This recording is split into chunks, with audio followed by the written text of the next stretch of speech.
Assalamualaikum warahmatullahi wabarakatuh. Perkenalkan, nama saya Syifa Salsabila dengan NIM 223030212211, Rombel B, mahasiswa PGSD Universitas Palangkaraya. Di sini saya akan menjawab pertanyaan dari tugas ulangan tengah semester mata kuliah teori dan praktek pembelajaran terpadu, dosen pengampu Bapak Wahyu Nugroho, MPD. Yang saya ketahui tentang pembelajaran terpadu yaitu merupakan suatu pendekatan dalam pembelajaran yang menghubungkan berbagai mata pelajaran atau tema dalam satu kesatuan yang saling terkait.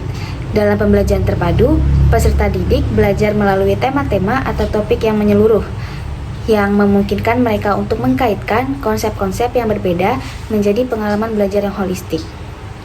Dengan metode ini, siswa dapat memahami materi secara lebih mendalam dan mengembangkan kemampuan berpikir kritis serta kreativitas.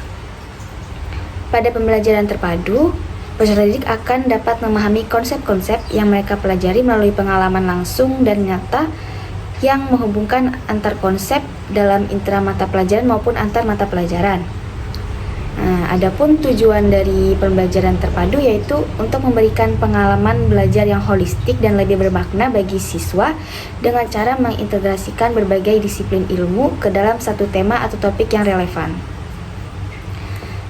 Dengan demikian, siswa tidak hanya mempelajari konsep secara terpisah, tetapi memahami keterkaitan antara konsep-konsep tersebut yang membantu mereka untuk berpikir kritis dan melihat masalah dari berbagai perspektif. Nah, pendekatan ini juga dirancang untuk meningkatkan motivasi belajar karena siswa lebih mudah memahami dan menghubungkan materi dengan kehidupan nyata mereka, sehingga pembelajaran menjadi lebih relevan dan menarik. Selain itu, pembelajaran terpadu bertujuan untuk mengembangkan keterampilan berpikir kreatif dan kemampuan problem solving, serta membekali siswa dengan keterampilan yang aplikatif dan relevan untuk kehidupan sehari-hari. Nah, kemudian ada manfaat pembelajaran terpadu, yaitu yang pertama, pembelajaran lebih bermakna. Siswa memahami materi dengan lebih baik karena konsep-konsep saling terhubung dan relevan dengan kehidupan nyata. Nah, kemudian yang kedua itu meningkatkan motivasi belajar. Pendekatan tematik membuat siswa lebih tertarik karena materi tidak terpisah-pisah. Nah, kemudian yang ketiga itu mengembangkan keterampilan berpikir kritis dan kreatif. Siswa belajar melihat hubungan antar konsep, mendorong pemecahan masalah dan kreativitas. Nah, kemudian yang keempat itu efisiensi waktu. Menggabungkan beberapa mata pelajaran memungkinkan materi diajarkan dengan lebih cepat tanpa mengurangi pemahaman. Nah, kemudian yang terakhir, yang kelima, yaitu penguatan keterampilan sosial. Siswa sering berkolaborasi dalam tugas kelompok yang mengasah keterampilan komunikasi dan kerjasama mereka. Menurut saya, landasan psikologi yang paling cocok dengan pembelajaran terpadu ialah teori Lev-Vygotsky. Nah, teori Lev-Vygotsky sendiri dikembangkan oleh teoretisi seperti Lev-Vygotsky. Teori ini menekankan bahwa pembelajaran adalah proses aktif di mana siswa membangun pemahaman baru berdasarkan pengetahuan yang sudah ada. Nah, pembelajaran terpadu mendukung pendekatan ini dengan menyajikan informasi dalam konteks yang bermakna. Alasan mengapa saya memilih teori tersebut yaitu sebab teori psikologi Lev-Vygotsky sangat cocok untuk pembelajaran terpadu karena ia menekankan pentingnya belajar melalui interaksi sosial dan bantuan dari orang lain. Vygotsky percaya bahwa anak-anak belajar paling efektif ketika mereka mendapat bantuan dari orang yang lebih berpengalaman, seperti guru atau teman sebaya, untuk memahami hal-hal yang belum bisa mereka kuasai sendiri. Nah, konsep ini disebut zona perkembangan proksimal atau ZPD, yaitu area antara apa yang bisa anak lakukan sendiri dan apa yang bisa mereka lakukan dengan bantuan. Pembelajaran terpadu yang menyatukan berbagai mata pelajaran dalam satu tema memberi ruang bagi siswa untuk belajar bersama dan saling membantu. Alasan kuat mengapa teori Vygotsky cocok dengan pembelajaran terpadu adalah karena pendekatan ini mendorong siswa untuk bekerja sama dalam kelompok dan berdiskusi, sehingga mereka bisa saling berbagi ide dan pemahaman. Ketika siswa belajar dalam kelompok, mereka seringkali membantu satu sama lain memahami materi yang sulit, dan ini mempercepat perkembangan mereka. Dengan bimbingan dari guru yang berperan sebagai fasilitator, siswa menjadi lebih percaya diri dan mampu berpikir kritis. Selain itu, dalam pembelajaran terpadu, materi yang diajarkan dihubungkan dengan kehidupan sehari-hari, sehingga siswa merasa lebih tertarik dan termotivasi untuk belajar. Pendekatan ini sangat selaras dengan teori Vygotsky yang mengutamakan pembelajaran dalam konteks sosial dan penerapan pengetahuan di dunia nyata.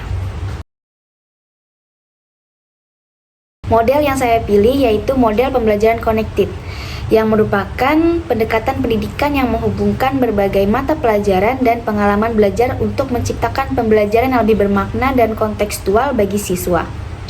Model ini mendorong siswa untuk melihat keterkaitan antara berbagai disiplin ilmu dan menerapkan pengetahuan yang mereka pelajari dalam konteks yang lebih luas. Nah, karakteristik dari model ini yaitu topik bersama, seperti dari mata pelajaran berbeda dapat berbagi topik yang sama. Di sini saya mengambil topik tentang air. Pada topik ini, siswa akan mempelajari tentang air dari berbagai sudut pandang disiplin ilmu yang berbeda. Keempat mata pelajaran yang dihubungkan adalah IPA, IPS, Bahasa Indonesia, dan Matematika. Dalam mata pelajaran IPA atau ilmu pengetahuan alam, konsep yang dihubungkan yaitu sifat fisik air, siklus air, dan pentingnya air bagi makhluk hidup. Nah, aktivitasnya itu peserta didik mempelajari tentang berbagai sifat air, seperti air sebagai pelarut, kapilaritas, dan peristiwa penguapan serta kondensasi dalam siklus air. Peserta didik melakukan percobaan sederhana untuk mengamati siklus air atau evaporasi dan presipitasi dengan alat-alat sederhana seperti gelas dan plastik.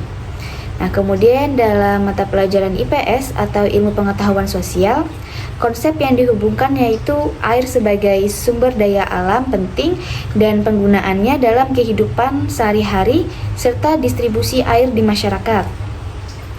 Aktivitasnya itu peserta didik mendiskusikan pentingnya air bagi kehidupan sosial dan ekonomi, termasuk bagaimana air digunakan untuk pertanian, industri, dan kehidupan rumah tangga.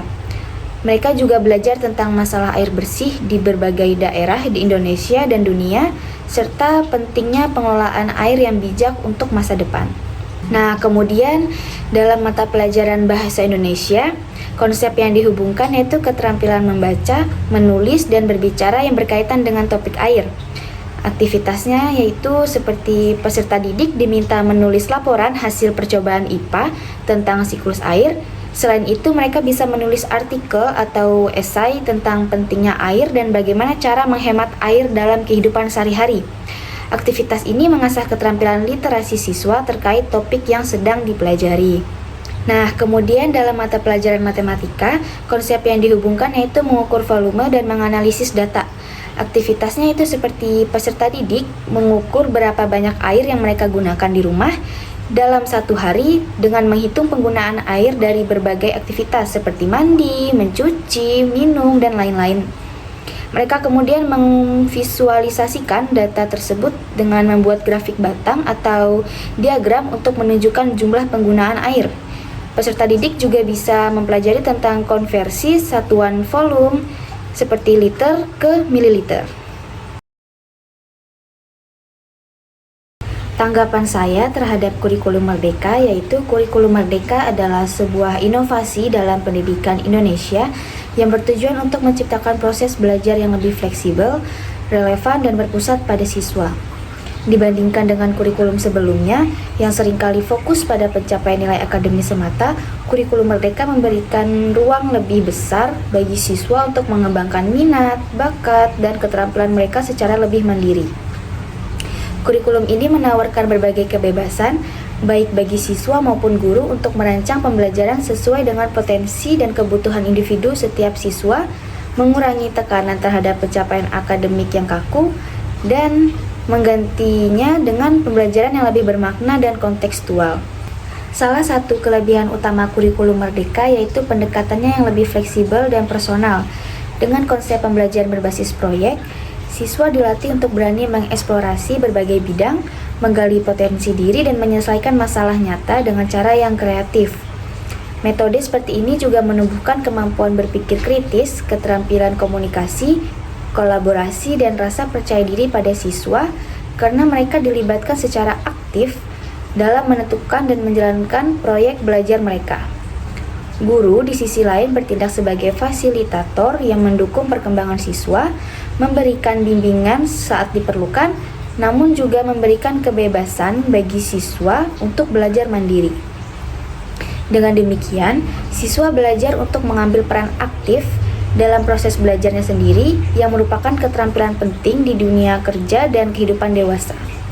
Selain itu, kurikulum Merdeka memberikan kebebasan kepada guru untuk memilih metode dan materi yang paling sesuai dengan konteks lokal, latar belakang, dan kebutuhan peserta didik.